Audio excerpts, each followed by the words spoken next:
आपका स्वागत है हमारे चैनल में। आज हम यहाँ इस मॉड्यूल की बात कर रहे हैं बिहार शिक्षण अधिगम प्रक्रिया में जेंडर आयामों की प्रासंगिकता।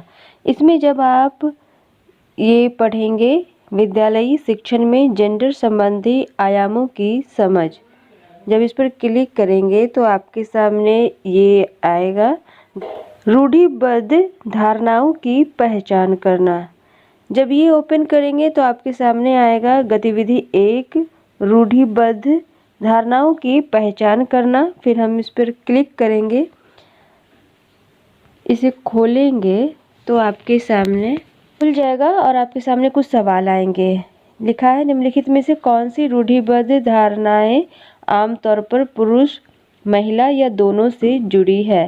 तो जब इस पर हम क्लिक करेंगे तो आपके सामने ये प्रश्न आएगा निर्णय लेना, जिसका कि जवाब आपको देना है। तो इसका उत्तर होगा पुरुष। अगला प्रश्न है निडर और बहादुर कौन है। तो इसका उत्तर होगा पुरुष। फिर अगला प्रश्न है आश्रित कौन है। तो इसका उत्तर होगा स्त्री। अगला प्रश्न है शक्तिशाली। तो इसका उत्तर होगा पुरुष। अगला प्रश्न है भावुक। इसका उत्तर होगा स्त्री। अगला प्रश्न है सक्षम। तो इसका उत्तर होगा पुरुष।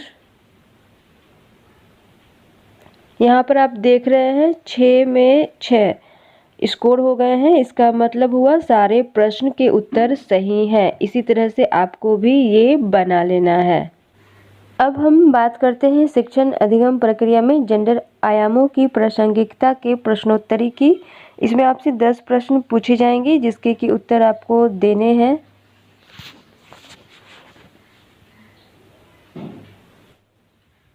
यहाँ हमारा पहला प्रश्न है कौन सा कार्य निम्नलिखित में से कौन सा कार्य लिंग भेद को नहीं दर्शाता है। तो इसका उत्तर होगा शेफाली पर्वतारोही बनने के लिए प्रशिक्षण ले रही है। अगला प्रश्न है निम्नलिखित में से कौन सा कथन जेंडर मिथक नहीं है। आपको इसके बारे में बताना है कौन सा कार्य जेंडर मिथक नहीं है। तो इसका आंसर होगा लड़कों और लड़कियों के बीच जैविक अंतर उनकी संज्ञानात्मक क्षमताओं से संबंधित नहीं है। हम आगे बढ़ेंगे। हमारा अगला प्रश्न है निम्नलिखित में से कौन सा वाक्य सही है।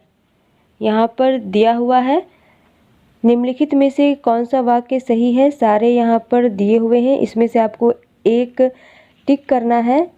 तो इसका उत्तर होगा लड़के और लड़कियों के साथ बराबरी का व्यवहार किया जाना चाहिए। हमारा अगला प्रश्न है निम्नलिखित में से कौन सा कथन लड़कियों या महिलाओं के बारे में एक जेंडर स्टीरियोटाइप नहीं है। तो इसका उत्तर होगा लड़कियों या महिलाओं के पास नेतृत्व कौशल है और वे किसी भी पेशे में उत्कृष्टता प्राप्त कर सकती है। इसको टिक कर देंगे, फिर आगे बढ़ेंगे। हमारा अगला प्रश्न है जेंडर के बारे में क्या सही नहीं है। तो इसका उत्तर होगा जेंडर पुरुषों, महिलाओं और ट्रांसजेंडर के बीच एक जैविक अंतर को दर्शाता है। तो इसका उत्तर ये होगा जेंडर पुरुषों, महिलाओं और ट्रांसजेंडर के बीच जैविक अंतर को दर्शाता है। हमारा अगला प्रश्न है जेंडर और यौन सेक्स के बीच आवश्यक अंतर क्या है। यहाँ पर आपके सामने बहुत सारे प्रश्न दिए हुए हैं और इस प्रश्न का भी उत्तर आपको देना है। इसमें भी आपको बहुत सारे ऑप्शन है, 4 ऑप्शन में से एक टिक करना है। तो इसका उत्तर होगा यौन सेक्स एक जैविक अंतर है, जबकि जेंडर पुरुषों और महिलाओं के बीच सामाजिक रूप से निर्धारित अंतर है। इसका उत्तर ये होगा, इसको टिक कर देंगे। फिर हम लोग आगे बढ़ेंगे। निम्नलिखित में से कौन सा गुण लड़कों और लड़कियों के लिए सही है। तो यहाँ पर सभी पर टिक लगाएंगे। फिर हम लोग आगे बढ़ेंगे। निम्नलिखित में से कौन सा कथन लड़कों या पुरुषों के बारे में एक जेंडर स्टीरियोटाइप नहीं है? तो इसका उत्तर होगा लड़के या पुरुष बच्चे पैदा करने के साथ साथ खाना भी बना सकते हैं। हम लोग आगे बढ़ेंगे। हमारा अगला प्रश्न है, क्या यह कथन सही है? राजनीति में सत्ता और अधिकार के पदों को संभालने में पुरुषों की तुलना में महिलाएं कम सक्षम हैं। तो इसका उत्तर होगा नहीं, वे सत्ता और अधिकार के पदों को संभालने में पुरुषों की तरह सक्षम हैं। हमारा अगला प्रश्न है, पुरुष और स्त्रीत्व को संदर्भित करता है।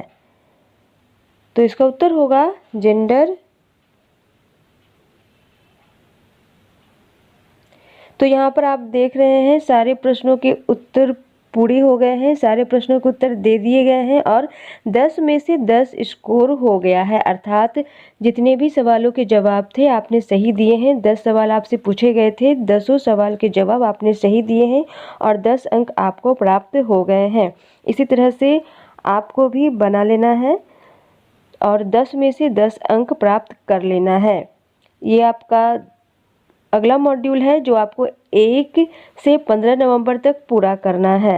इसी तरह से आप जवाब दे देंगे।